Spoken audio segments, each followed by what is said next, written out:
자, 그러면 여기까지는 아래턱뼈와 위턱뼈에서 이제 짧은 임플란트를 어떻게 쓰는가, 긴 임플란트와 비교를 했을 때 논문들을 정리를 했고, 이제는 보철 관련 합병증을 조금 생각해 볼 때가 됐어요. 아까 말씀드렸지만 짧은 임플란트를 쓰게 되면 당연히 임플란트 머리가 길어질 수밖에 없어요. 과거에 이 크라운 임플란트 레이쇼를 굉장히 중요하게 생각할 때가 있었고, 저희 교수님 예를 들어드리자면 제가 또 질문했어요. 교수님, 짧은 임플란트를 쓴다고 하는데 교수님은 왜 10mm짜리를 고수를 하시나요? 근데 저희 교수님이 딱 하셨던 말씀이, 야, 나는 가분수가 저렇게 눈에 보기 싫더라, 이러는 거예요. 그러니까 그 가분수라는 말이 이렇게 짧은 임플란트를 심어놓고 보철물이 이렇게 보이는 거랑 긴 임플란트를 이렇게 밑에다 심어놓고 똑같은 길이의 보철물을 만드는 거랑 교수님이 생각하시기엔 이게 가분수고 보기가 안 좋다 말씀하시는 거죠. 실제로 이 임플란트, 뼈에 박혀있는 임플란트 길이랑 이 보철물 길이랑 보철 합병증을 줄이기 위해서 중요하게 생각했던 때가 있었는데, 그때마저도 크라운 임플란트 레이쇼가 3까지는 마지널 보너스 임플란트 주변골 흡수에 있어서 받아들일만 하다고 쓰였던, 그리고 굉장히 많은 치과 의사들이 공부를 했던 논문이 이 논문이에요. 크라운 임플란트 레이쇼가 중요한데 그래도 크라운 길이랑 임플란트 길이 비율이 3까지는 그래 괜찮다, 이게 결론이거든요. 그런데 세월이 흘러서 요새는 크라운 임플란트 레이쇼보다 크라운 하이트 스페이스 자체가 중요하다고 이제 생각되는 시점이 왔고, 많은 분들이 이제 보게 된 논문이 이 논문이에요. 실험 논문인데 요거를 기준으로 해서 임플란트 레이쇼를 줄여 나간 거예요. 긴 임플란트하고 보철물, 뼈에 박혀놓은 길이는 똑같이 해놓고 보철물 길이를 줄여서 크라운 임플란트 레이쇼를 4에서 2로 줄여버리니까 이 주변에서 걱정되는 스트레스가 점점 줄어들더라. 이 스트레스 때문에 마지널 보너스가 생기는 거거든요. 뼈에 이렇게 심겼어. 그런데 우리가 저작 활동을 하면서 이렇게 씹히는 힘도 있지만 측방력이 가해지고 하면서 여기에 스트레스가 받거든요. 그러니까 이 스트레스를 기계적으로 측정을 한 거예요. 요거를 기준으로 임플란트 길이는 똑같은데 보철물 길이를 줄여서 스트레스를 측정을 해보니 스트레스가 보철물 길이가 줄어드니까 실제로 감소하더라. 어떻게? 크라운 임플란트 레이쇼가 정말 중요하네 라고 생각할 수 있죠. 생각할 수 있는데 생각을 바꾼 거예요. 보철물 길이를 똑같이 해놓고 짧은 거에서 긴 걸로 증가시켜 봤더니 보철물 길이는 유지해 놓고 임플란트를 길게 해서 스트레스를 수정을 해봤더니 비슷하다, 이 말인 거죠. 그래서 이 논문의 저자들은 따라서 크라운 하이트 스페이스, 그러니까 이 보철물 길이 자체가 크라운 임플란트 레이쇼보다는 이제는 조금 더 중요할 것 같다, 이 말인 거죠. 이게 굉장히 의미가 있는 게 뭐냐면 보세요. 아래턱뼈에서 정상적인 뼈라고 하면 누구나 다 쉽게 임플란트를 할 수 있는 잇몸뼈 높이를 갖고 있다고 우리 가정을 한번 해봐요. 그렇게 했을 때 긴 임플란트를 심어놓고 보철물 길이를 이렇게 하나, 짧은 임플란트를 심어놓고 이 보철 길이를 하나, 보철물 길이가 똑같다면 마지널 보너스 개념에서는 똑같다, 이 말인 거죠. 그러니까 크라운 하이트 스페이스, 여기 자체가 중요하다는 말이에요. 이게 갖는 임상적 함의가 중요한데 뭐냐면, 우리가 긴 임플란트를 고집하게 되면 어떻게 되냐면 여기에 딱 맞춰 심게 되잖아요. 그럼 제가 뭐라고 말씀드렸죠?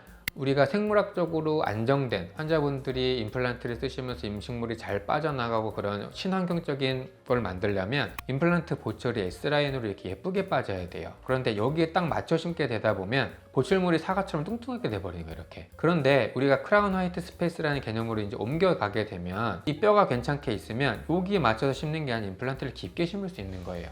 깊게 심고 요거 맞춰서 짧은 임플란트를 심고 여기서부터 이렇게 S라인으로 이렇게 보철물이 예쁘게 들어가면 낫다, 이 말인 거죠. 그래서 이게 중요하다 보니 또 쇼트 임플란트를 자주 사용하고 있고, 이렇게 짧은 거를 심으면서 보철 쪽으로 중요하게 되다 보니 또 보철 합병증을 줄이다 보니 이제 제가 저희 기공소에 연락을 할 때는 짧은 임플란트를 쓰게 됐을 때는 꼭 여기에 표시를 하게 제가 다 세팅을 해놨고, 임플란트 머리, 그러니까 요 크라운 같은 것도 이런 식으로 제가 조금 더 기공소장님한테 신경 써달라고 제가 하나 더 평가하는 요소를 넣게 됐어요. 왜 그러냐면 짧은 임플란트를 썼을 때 이제 이 비율보다 이 길이가 자체가 중요하다고 하니까 길이 면에서는 제가 더 이상 신경을 안 쓰는데, 아무래도 짧은 임플란트를 쓰게 됐을 때 이렇게 힘이 가해지게 되게 되다 보면 스트레스를 더 받을 수는 있잖아요. 어찌됐건 보철물이 길어짐으로써 짧은 임플란트를 심어놓고 보철물 머리가 길어져서 나타나는 합병증을 조금이라도 줄이려면 우리 치아 모양은 사실 이렇게 울퉁불퉁하지만 이게 이제 옆으로 가해지는 힘의 임플란트가 취약하니까 짧은 임플란트를 썼을 때는 저는 이런 것들을 추가해서 기공소장님이랑 머리 모양을 만드는데 노력을 하고 있어요. 그래서 제가 이제 영상 촬영을 하면서 환자분들이나 이제 영상 보시는 분들한테 책을 가끔 소개를 해드리잖아요. 이거 되게 기념비적인 도서거든요. 과학일 수 있는 거는 반증 가능성 때문에 그래요. 즉, 예를 들어 어떤 이론이 있어. 누군가가 이런 과학 이론을 주장을 했는데 이게 과하게 되려면 실험적으로 이렇게 해서 반대 의견이 나타날 수 있는가, 뒤집힐 수 있는가, 이게 과하게 될 수 있는 기본 전제라고 이 저자는 주장을 하고 있거든요. 최근에 이거 영화인지 드라마인지 제가 잘 모르고 어디 돌아다닐 텐데 쇼츠를 통해서 정말 재밌게 본 짤막짤막한 영상 중에 파묘가 있는데, 무속신앙, 굿, 무당 이런 거 과학이 안 되는 이유가 뭔가요? 이거 되게 재밌게 봤는데 반증 가능성이 없는 거예요. 예를 들어 내가 너무 아파, 구슬을 하러 가서 막 이렇게 굿판을 버리죠. 굿판을 버려. 그때 어떻게 내가 나았어? 내가 나은 게 신 때문인지 뭔지 과학적으로 증명되거나 반증할 가능성이 전혀 없는 거죠. 이게 과학이 안 된다는 거예요. 제가 이렇게 반증 가능성, 과학혁명의 구조 책까지 말씀드렸던 이유가 이 논문의 저자가 한 말이 패러다임 체인지가 나타날 수 있다고 설명을 하기 때문이에요. 기존에는 크라운 임플란트 레이저가 참 중요했던 시절이 있었는데, 실험을 해보니까 크라운 임플란트 레이저 비율 자체보다는 크라운 길이 자체가 중요하다는 거죠. 또 하나, 논문에서는 상악동거상수를 안 해도 짧은 임플란트를 그냥 써도 결과가 좋다는데 너는 왜 상악동거상수를 하니? 이제 그거를 제가 이제 좀 설명을 드리려고, 저는 이제 치과에서 이제 일을 하고 환자분들을 치료를 하면서 어떤 게 좋은 진료일까를 끊임없이 공부를 하게 돼요. 그게 과학적인 거가 됐든 인문학적인 것이 됐든 많은 고민을 하게 되더라고요. 제가 이제 치과대학을 가기 전에 실험실에 잠깐 있었던 적이 있는데, 그 교수님께서 하셨던 말씀이 있어요. 네가 실험을 잘 하려면 우리 이렇게 파이피팅을 한다고 이렇게 쪽쪽 쫓아서 하는 거 있잖아요. 그거를 간단한 실험조차 손에서 놓을 수 있어야 된다는 말인 거죠. 그만큼 예측을 가능해야 되고 반복적으로 잘해야 된다는 말이에요. 단순 파이피팅 뿐만 아니라 어떤 수술이나 됐든 수술의 어떤 과정에 됐든 예측 가능성이 있고 재현성이 있어야 좋은 결과를 낳을 수 있고 합병증이 적을 수 있다고 생각을 해요. 그게 제가 생각하는 임상 목표가 이제 되었는데, 재현성이라고 우리가 했을 때 이제 관역을 중심으로 생각을 하면, 관역의 중심에 반복적으로 맞을 수 있는 게 누구나가 꿈꾸는 100% 이론일 거고, 환자분들에 설명하는 반에서 1등짜리 치료보다는 정규 1등짜리가 이런 거예요. 제가 환자분들 설명을 드리는데 이거겠죠. 모든 임상가들이, 치과 의사들이, 메디컬 닥터들이 이거를 목표로 달려가고 있는 게 맞을 거예요. 근데 가능할까요? 저는 이거는 절대 불가능하다고 생각을 해요. 노력은 하겠지만 환자분들이 가지고 있는 기본적인 베이스, 생물학적인 특성도 다르고, 그냥 치료를 하고 있는 나이의 컨디션, 합병증 너무나도 고려해야 될 요소들이 많기 때문에 이거를 목표로 해서 달려가다가는 치료가 끝나지 않을 거라고 저는 생각을 해요. 그럼 이게 좋을 것인가? 이거 좋죠. 관역 중심에 맞고는 있는데 어때요? 어큐러시, 정확도는 좋은데 프레시전, 그러니까 재현성이 없는 거예요. 저는 이것도 별로 옳지 않다고 생각을 해요. 치과 치료가 보통은 크라운 치료가 됐든 임플란트 치료가 됐든 치과 의사가 있죠. 거기에 치의생사 선생님들, 옆에서 도와주시는 치의생사 선생님들이 있고, 보철물을 만들려면 본 뜨고 하는 여러 가지 과정을 또 거치게 되죠. 기궁소 가서 만들어 와요. 여러 가지 과정을 거치는데 오류가 안 생길 수가 없는 거예요. 사람 손을 거치기 때문에. 또 이제 그 오류를 줄이기 위해서 여러 가지 노력도 하지만 임상에 쓰는 여러 가지 재료들이 팽창률, 수출률 여러 가지가 있기 때문에 오차가 안 생길 수가 없어요. 재현성 없이 이렇게 맞는 거는 어디가 오류가 나는지 평가할 수가 없는 거죠. 그래서 제가 기공소랑 제가 소통을 할 때도, 예를 들어 보철물 높이가 높다, 낮다, 헐겁다, 반복적으로 재현성 있게 오류가 나는 거는 제가 치과에서 바로잡을 수도 있고, 어디서 오류가 나는지 평가가 가능해요. 그런데 어떤 수술을 했을 때 아파, 어떤 수술을 했을 때는 뼈가 녹았어, 어떤 보철을 했더니 헐거워, 재현성이 되지 않다면 저는 그거 임상이 옳지 않다고 생각을 해요. 다만 제가 추구하고 있는 임상은 부끄럽지만 저는 반복성, 재현성이 있는 임상을 추구하고 있고, 이거예요. 오류가 날 수 있을지언정 오류가 나더라도 반복적으로 거기에서 오류가 나야 제가 수정을 할 수가 있고, 저희 직원분들한테 지시를 할 수 있고, 기공소장님이랑 소통을 할 수가 있는 거죠. 짧은 임플란트를 쓰는 이유, 또 상악동거상수를 짧은 임플란트를 쓰면서도 하는 이유가 이것 때문에 그런 거예요. 잘 보세요. 여기까지는 이제 뼈가 괜찮은데 치주염이 어떻게 막 심해져 갖고 우연하게 여기까지 이제 뼈가 내려갔다는 상황을 가정해 봐요. 우리 여기다 임플란트 심어야 되잖아요. 수술을 해야 되는데 어떻게 하겠어요? 한 요 정도까지 뼈를 수직골 증강수를 하면서 임플란트를 뼈를 이렇게 심죠. 이렇게 수직골 증강수를 하는 방법은 여러 가지가 있어요. 여기 있는 턱뼈를 잘라다가 위에다 붙일 수도 있고, 여기 있는 턱뼈를 잘라다가 붙일 수도 있고, 또 타이타늄 메쉬라 그래서 이제 이 생체 친화적인 집을 만들어 놓고 뼈를 넣는 방법, 여러 가지 방법이 있어요. 과거에 저도 다 했던 방식이에요. 해서 임플란트를 이렇게 예쁘게 심을 수 있죠. 이렇게 심으면 장점이 뭐예요? 여기가 아니고 임플란트 끝이 여기가 있어서 이렇게 모철물이 올라가니까 아페치아, 여기서 음식물 끼는 거는 압도적으로 여기가 덜 껴요. 그런데 이렇게 수직골 증강수를 했을 때 나타날 수 있는 게 뭐가 생기죠? 수술 합병증이 생길 수 있죠. 첫 번째, 환자분들이 너무 아파, 피가 너무 많이 나, 생물학적 합병증이 생길 수 있고, 두 번째, 뼈를 심하게 위로 많이 쌓으면 제가 말씀드렸잖아요, 장력 때문에 뼈가 녹아요. 그러면 이 임플란트가 뼈에 붙기 전에 뼈가 점점 녹으면서 임플란트 나사산이 노출될 수 있겠죠. 수술했을 때 당시에는 괜찮은데 생활하면서 이제 세월이 흐르면서 마지날 보너스가 막 생기면서 이제 뼈가 녹게 되면 임플란트 주위염이 생기게 되는 거예요. 그러면 내가 100점짜리 이렇게 관역을 중심으로 해놓고 우리 임상을 해야 되는데 합병증이 생길 수 있는 요소가 너무나도 많아지니까 이렇게 돼버리는 거죠. 저는 이게 싫은 거고, 가지수를 줄여나가야 되는 방법을 찾게 되다 보니 짧은 임플란트가 대안이 되는 거예요. 이거 되게 과장해서 그린 건데, 수직골 증강수를 하는 게 아니라 신경 지나가는 길까지 허가되는 범위 안에서 짧은 임플란트를 심어 놓고 충분히 기다렸다가 이렇게 보철물이 조금 길어지더라도 보철물을 만들게 되면, 물론 과장해서 그랬지만 여기서부터 여기까지 뼈 높이 차이가 있으니까 여기서 음식물이 긴 임플란트를 심었을 때 훨씬 더 많이 낄 거예요. 다만 재현성이 있게 되는 거지. 여기서부터는 제가 신경을 쓸게 보철물이 어떻게 되는지, 보철물이 나사가 풀리지 않는지, 재현성 있는 합병증만 내가 신경 쓰면 되다 보니까 임상이 정말 재현성 있게 흘러가게 되는 거고, 환자분들이 느낄 수 있는 또 오차를 줄일 수 있게 되는 게 아래턱뼈에서 수직골 증강술 없이 짧은 임플란트를 하게 되는 계기가 된 거죠. 논문을 쓰고 계신 저자분들, 그리고 지금도 이제 초단 임플란트를 잘 쓰고 계신 원장님들도 많이 느끼실 거고 공감을 하실 거라고 생각을 해요. 자, 근데 위턱뼈인데 아까 논문에서는 8mm 정도 되면 6mm짜리 심어도 되지 않냐 생각해서 여기 6mm짜리 이렇게 심을 수도 있겠죠.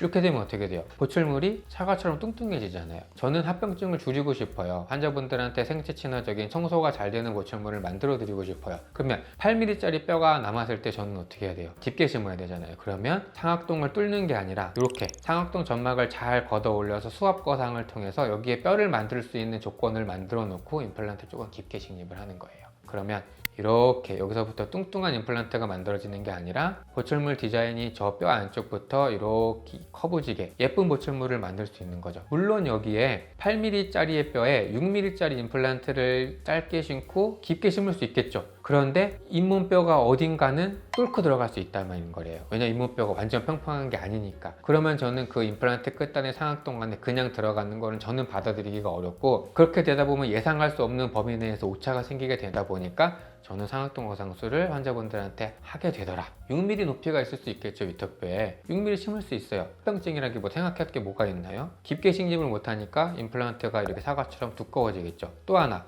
딱 6mm가 될 수 있는 법은 없죠. 조금 끝이 상악동 안에 뚫고 들어갈 수 있고 거기에 데브리가 생기고 상악동염이 생길 수도 있으니까 이렇게 하지 않고 6mm 높이다? 그럼 수압거상 통해서 여기에 뼈가 만들어질 수 있는 조건을 만들어 놓고 6mm짜리를 깊게 심든 7mm짜리든 8mm가 됐든 깊게 식립을 해서 보철물도 예쁘게 청소가 잘 되게 상악동 안에서도 염증이 안 발생하게 뼈가 만들어지게 프랙티스를 하게 된다 이 말인 거죠. 자, 4mm가 됐어요. 3mm가 잇몸뼈 남았으면 제대로 심으려면 이제 상악동 거상술을 해야 되는 상황인 거예요. 마찬가지 아까 봤을 때 제 기준에서는 잇몸뼈 높이가 4mm 정도가 되면 망치질을 통해서 내가 갖고 있던 이 잇몸뼈를 퉁 쳐서 상악동 안으로 들어 올리는 거예요.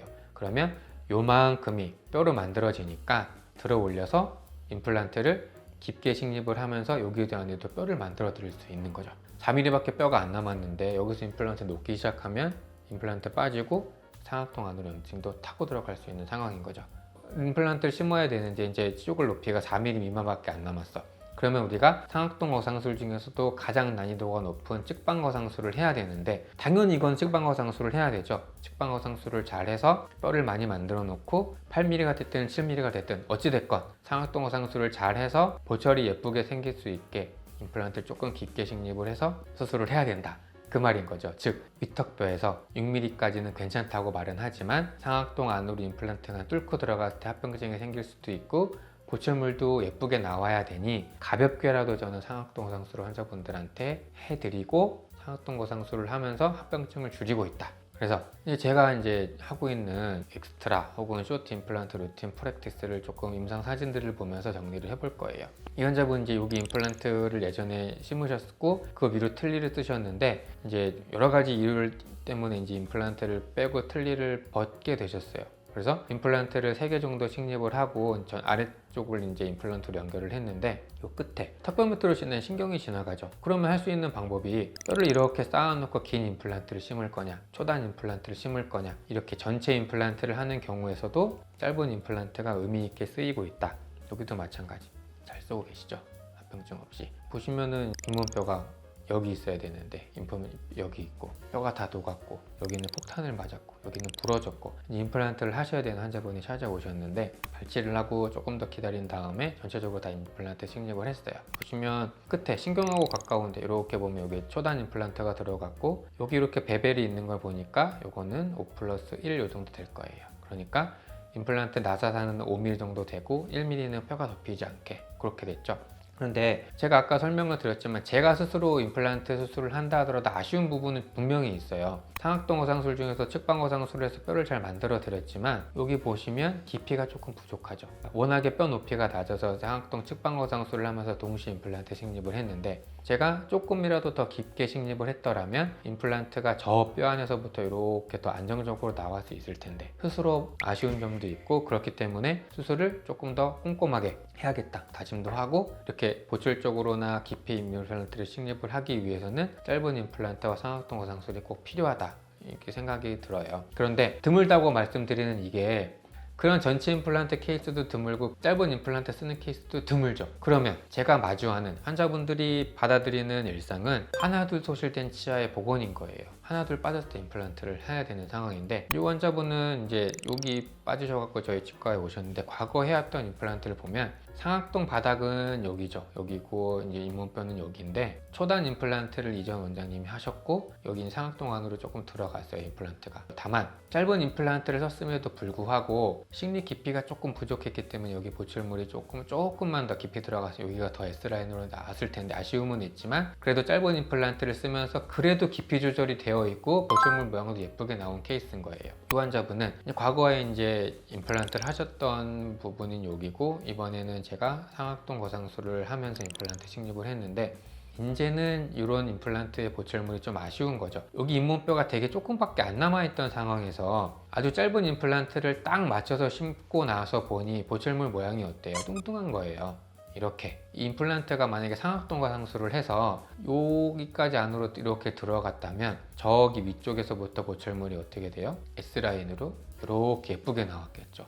청소가 잘 되게. 그랬기 때문에 저는 이 앞에서 환자분이 갖고 있는 잇몸 살이랑 뼈 높이를 고려를 해서 상악동 거상술을 하면서 임플란트를 깊게 심은 거죠. 또 환자분 이 임플란트 이제 식립을 했을 때 여기 뼈 높이가 한 8mm, 7mm 정도 됐던 것 같아요, CT에서. 그런데 임플란트 깊이 조절을 하면서 환자분들의 보철물 높이 이렇게 다 생각을 하다 보니까 상악동 거상술을 하게 된 거죠. 해서 깊이 조절을 하게 되고 여기 이렇게 뼈를 만들어 드리게. 깊이 조절을 상악동을 그냥 팍 뚫어버리고 임플란트를 심어서 거기에 탈나게 하는 게 아니라 수압 거상을 해서 여기에 뼈가 제대로 만들어지고 보철물 모양도 예쁘게 나올 수 있게. 또 이 환자분 여기 치아가 갈라지셔 갖고 이제 빼고 임플란트를 하셨는데 이제 측방 거상술 수술을 했어요. 이렇게 보면 측방 거상술을 해서 이렇게 뼈 뒤에 임플란트 있는 데까지 뼈는 잘 들어갔고 깊이 조절도 잘 돼서 S라인으로 이렇게 잘 나왔죠. 수압 거상을 했든 측방 거상술을 했든 깊이 조절을 하면서 보철물까지 생각을 하다 보니 위턱뼈에서는 짧은 임플란트를 쓰게 되더라도 그 짧은 임플란트가 6mm가 됐든 7mm가 됐든 8mm가 됐든 상악동 거상술은 조금이라도 아니면 광범위하게라도 하게 되고 있어요. 이 사진 한번 볼까요? 과거에 임플란트를 했던 분인데 이거 한 몇 mm 정도 될까요? 10mm 혹은 11.5mm 짜리 임플란트예요. 뼈 높이를 보세요. 10mm 혹은 11.5mm 임플란트를 루틴하게 했던 시대에 임플란트를 했기 때문에 뼈 높이를 딱 맞춰서 심어놨죠. 이렇게. 그렇게 되다 보니 깊이 조절이 조금 부족하다 보니까 임플란트 보철이 이렇게 급격하게 나와서 사과처럼 뚱뚱하게 된 거예요. 이거 아쉬운 거예요. 지금 보면 이런 경우에는 임플란트를 딱 맞춰서 긴 임플란트를 심는 것도 뭐 괜찮긴 하지만 짧은 임플란트라도 조금 이렇게 깊게 심어서 보철물을 S라인으로 이렇게 예쁘게 했으면 청소도 잘 되고 생물학적으로 안정된 보철물이 되지 않았을까. 이제 발치하시고 임플란트를 해야 되는데 마찬가지 아래턱뼈 지나가는 신경이 너무 가까운 거죠. 그러면 우리가 할 수 있는 거는 여기에 이렇게 뼈를 쌓아놓고 긴 임플란트를 위에다가 심을 수도 있지만 바이올로직 컴플레이션 환자분은 아프고 수직골 증강술을 했을 때 뼈가 많이 녹을 수도 있고 생길 수가 있으니까 저는 초단 임플란트, 엑스트라 쇼트 임플란트를 식립을 하는 거죠. 그러면 신경까지 거리도 어느 정도 안전하게 유지가 되고 뼈 안에 임플란트 나사산도 잘 박혀 있으면서 보철물도 S라인으로 이렇게, 그러면 제가 신경 써야 될 합병증들이 줄어들고 재현성 있는 임상을 하게 되는 거예요. 마지막을 달려가고 있습니다. 이제 심심하고 그럴 때 이제 너튜브 쇼츠를 주로 보게 돼요. 저도 가끔 보는데 이게 영화 소개하는 채널이 뜨더라고요. 근데 거기서 제가 이 영화를 보지는 않았는데 막 이렇게 수학을 못 푸는 친구가, 이 최민식 배우님이 이제 경비 아저씨로 나오는데 수학을 되게 잘하는 사람으로 나오더라고요. 근데 막 수학을 못하는 고등학생이 물어봐요. 수학을 어떻게 하면 잘합니까? 수학에서는 용기가 필요하다 이러는 거예요. 그러니까 고등학생이 아 그러면 아싸 틀렸다 내일도 잘해야지 이런 게 용기입니까? 했더니 명대사가 나오죠. 아 이 문제 어렵네, 내일 아침에 다시 한번 풀어볼까 하는 여유로운 마음, 그게 수학에서의 용기래요. 용기 멋있죠? 이제 또 책이 나오는데 내가 힘들 때 한 번씩 반복해서 보는 책들이 있어요. 저는 이 스카펙이라고 하는 분이 쓴 아직도 가야 할 길을 많이 보는 편인데, 여기서 말하는 용기는 오늘 하고 싶은 일을 내일로 미룰 수 있는 마음, 이걸 용기래요. 너무 멋지죠? 치과 의사로서, 그리고 나름 심각한 혹은 큰 수술을 많이 해봤던 구강외과 의사로서 용기를 내야 되는 시점이 있더라고요. 짧은 임플란트예요. 이게 막 큰 수술하고 막 뼈도 많이 이식하고 막 수직골 증강술해서 막 나 이렇게 했다 스스로 막 이렇게 만족감도 없고 막 이렇게 써붙이고 싶기도 한데, 그렇게 수술을 하다 보니 과거 경험들을 뒤쳐보니 환자분들이 너무 아파요. 너무 부어요. 그리고 제가 신경 써야 되는 합병증들, 처음에는 괜찮았다 갑자기 뼈가 다 녹아갖고 노출돼서 오는 환자분들이 꽤나 많았어요. 대학병원에 있을 때는 용기가 필요했어요. 아 어떻게 하면 나의 어떤 욕심보다 환자분들한테 초점을 맞춰서 더 나은 프랙티스를 할 수 있게 될까.